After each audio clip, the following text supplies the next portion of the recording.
Hello viewers, this is AKWasp and welcome to my Ganodermic Beast guide. This guide will be covering the slaying of Ganodermic Beasts in single-way combat, which yields an average of over 3 million gold an hour, and it's very easy to do and very AFK-able, and just a very fun and easy way to make lots of money while doing other activities such as watching TV or YouTube and other stuff. So it's a great money maker, and the biggest downside is that it requires 95 Slayer as a requirement, but it's also something fun to look forward to once you get up to that level. And it's great money and very reliable and just incredibly AFK-able. So anyways, first thing I'm going to talk about is the gear that I recommend bringing along with you, which is Polypore Staff for your magical attack weapon, because it's very affordable. Right now it's costing about 150 GP per cast, which is, you know, less than even one death rune if you were using Fire Surge, and far less than an Armadillo staff, and it works really well. And alongside with that, I recommend Ahrim's robes. If you have Virtus robes, that would be even nicer. And then the Arcane Stream necklace for the bonus damage, as well as the magical attack that provides.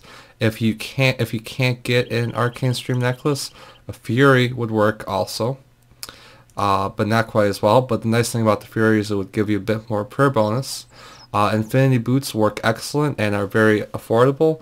Ragefire boots would be one step up, but it only gives one extra attack or magical attack bonus, so there's not that much great about them.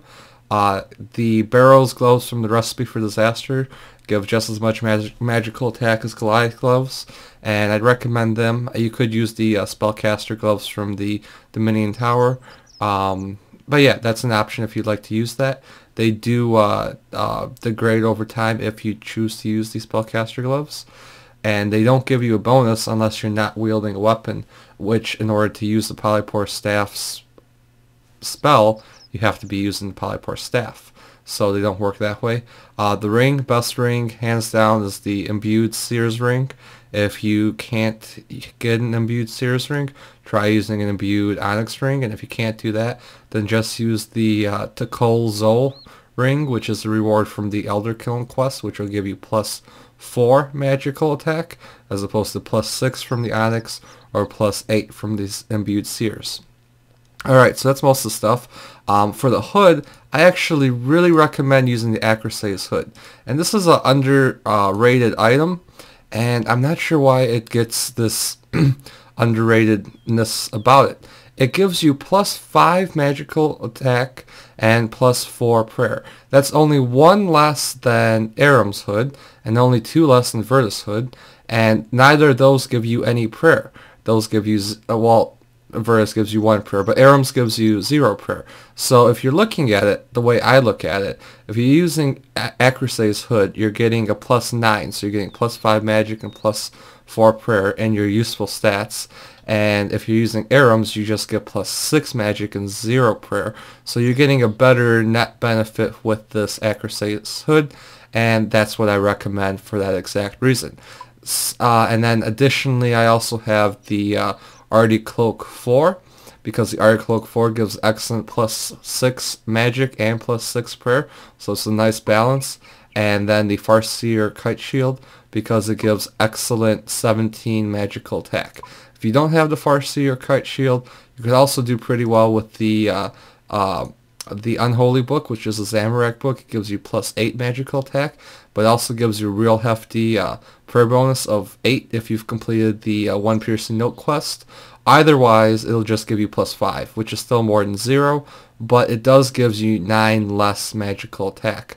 The more expensive option is also the what's it called? The Arcane Spirit Shield. That will give you actually 20 attack as opposed to the 17 attack off the Farseer Kite Shield. And it'll give you, I believe, 2 or 3, I think it's 3 prayer bonus. So that's actually the better alternative, plus it doesn't cost anything to as it degrades. So the Arcane Spirit Shield is the best alternative, but the Farseer works great, and so does the Unholy Book. Now I choose to use the Arctic Cloak because it gives +6 magic and prayer, which brings my prayer up to 15.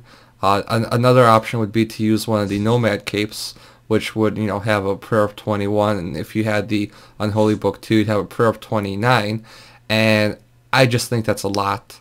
You could use that, and then you could even go more overkill by using something like the Greater Reverence Aura. I personally use the Greater Runic Accuracy Aura, and I use that in conjunction with the Augury Prayer and Protect from Magic, and I have those set as my quick prayers, and it just increases your ability to hit the Ganodermic Beasts consistently and reliably, which results in faster kills, which results in a greater profit. And at the moment, prayer potions are just ridiculously cheap, seeing as it's just following from the bonus experience weekend at just over 3k a piece. So prayer potions are so cheap, and they're negligible cost. And then I also recommend bringing some prayer renewals, because those will just slow the drain rate. So that covers all the gear, I believe. And then also the alternative gears I mentioned was the Nomad's Cape if you wanted more prayer bonus, or the actually a God's Cape, which will give you +10 magic, but it won't give you, ironically, it won't give you any prayer, even though it's a God Cape. It only gives 10 magic. So if you're looking at it from that perspective, it gives you a total of 10 useful stats, whereas the Red Cape or the Nomad's Cape and the Arty Cloaks give you a total of 12 extra stats. 6 and 6 balanced with Arty, and 12 with just the Red Cape. Anyways, I don't want to dwell on that too long, so now I'm just going to go ahead and into the inventory setup, which I recommend. So there's two ways to approach this. It's very easy to bank if you're going to the Ganodermic Beasts, and so if you want to just get a lot of kills very fast, if you're just going for a short trip, say an hour, if you're going for a short trip about an hour, I recommend bringing the Wolpertinger Familiar, because it's excellent and it keeps boosting your stats, and obviously bring along the scroll to go along with them. With the Wolpertinger, you can keep boosting your stats if you're 99 to 106, and then basically reboost it every time it gets down to 104, so every 2 minutes. The scrolls cost like 300 GP, they're nothing, and it's really good, really effective. But if you're planning to stay down there for a while, I'd recommend bringing a pack yak with the winter storage scrolls. That way, as you get drops such as dragon daggers and polypore staffs, you can bank them remotely, and you can just have a bunch of prayer potions in the what's it called, in the pack yak itself, and it just makes things that much. It increases the length of your trip. But I usually don't do that, just because, I don't know, I go down for an hour and that's more than enough time, and then it's pretty easy to bank, especially with the new home teleports to Edgeville. You just bank over to Edgeville and you can, resupply and head back down there, and this way you can keep the Augury prayer going on all the time. Now if you're not going to use Augury, you definitely want to use curses, because the deflect will bounce back a significant amount of damage. The other item I wanted to mention, I didn't prepare it unfortunately, but is the Vecna Skull.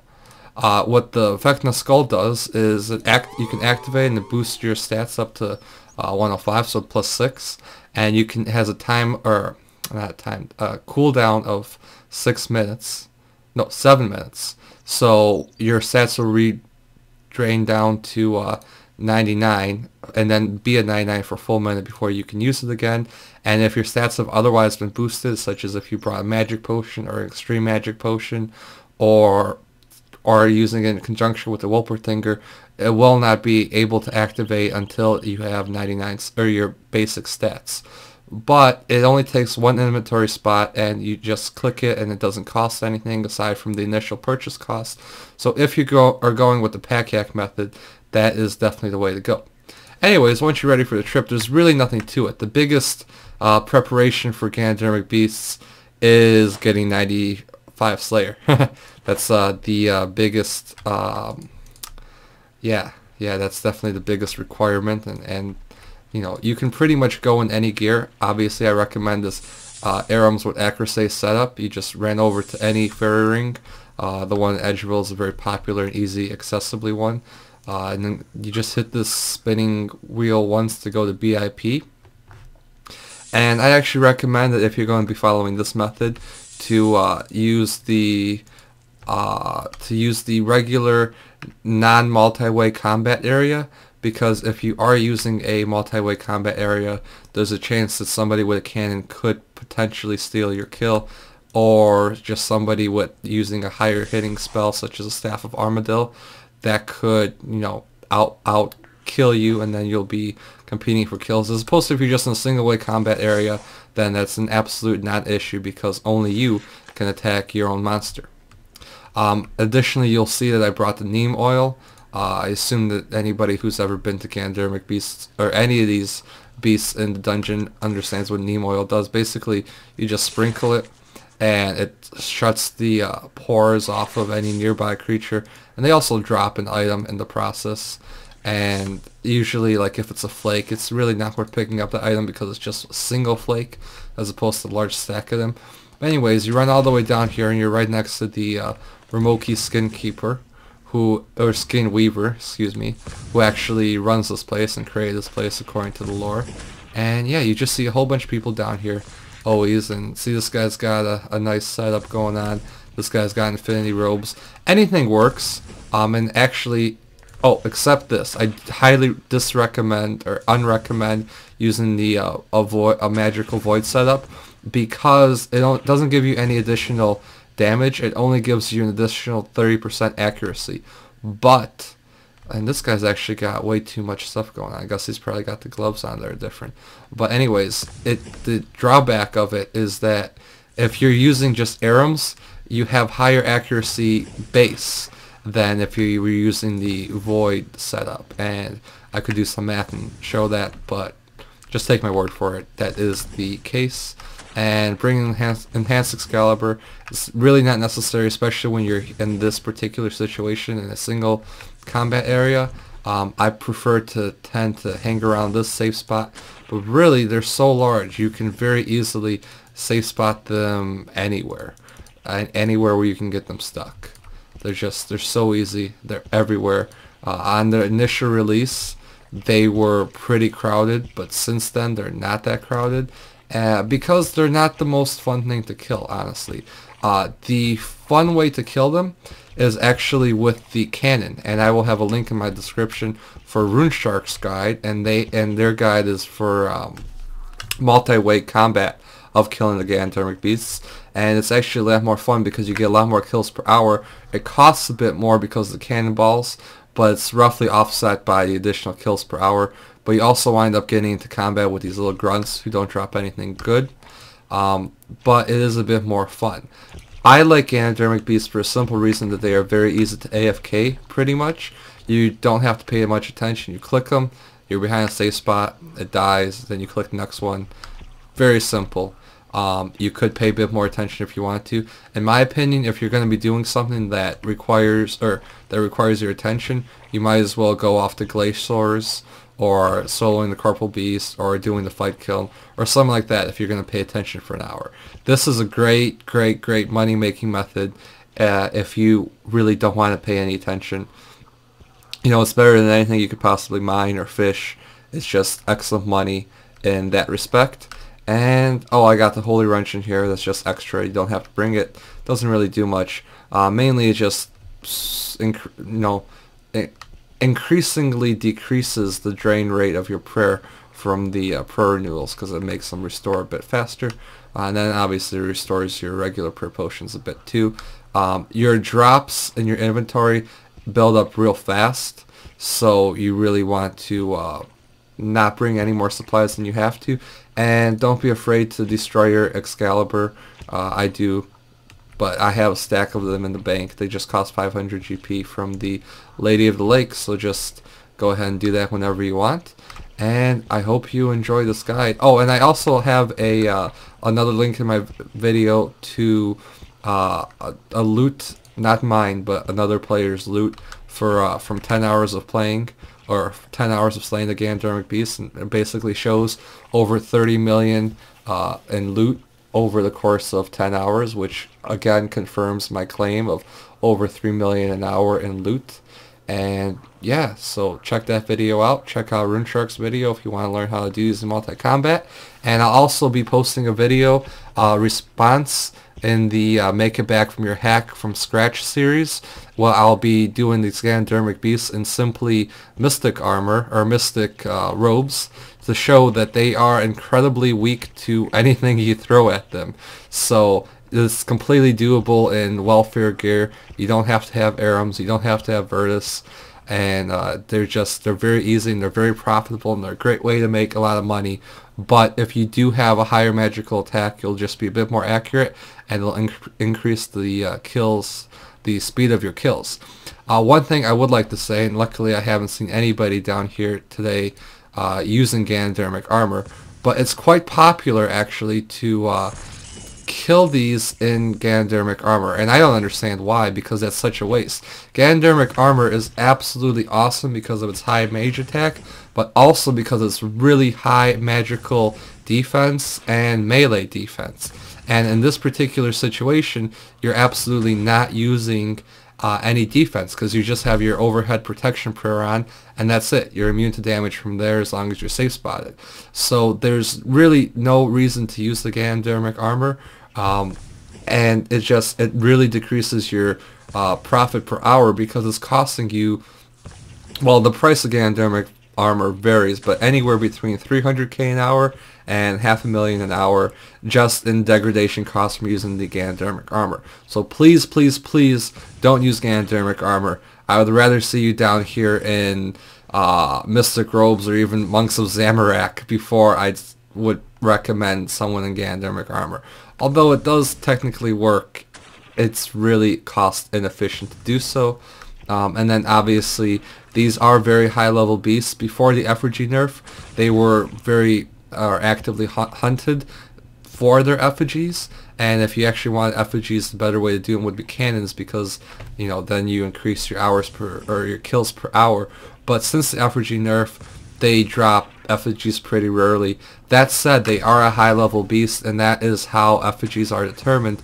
So if you do want effigy, or these probably still are one of the better effigy droppers in the game, despite the reduced rate, because the reduced rate is across the board. You will see more effigies here than you will at other places, that's for sure.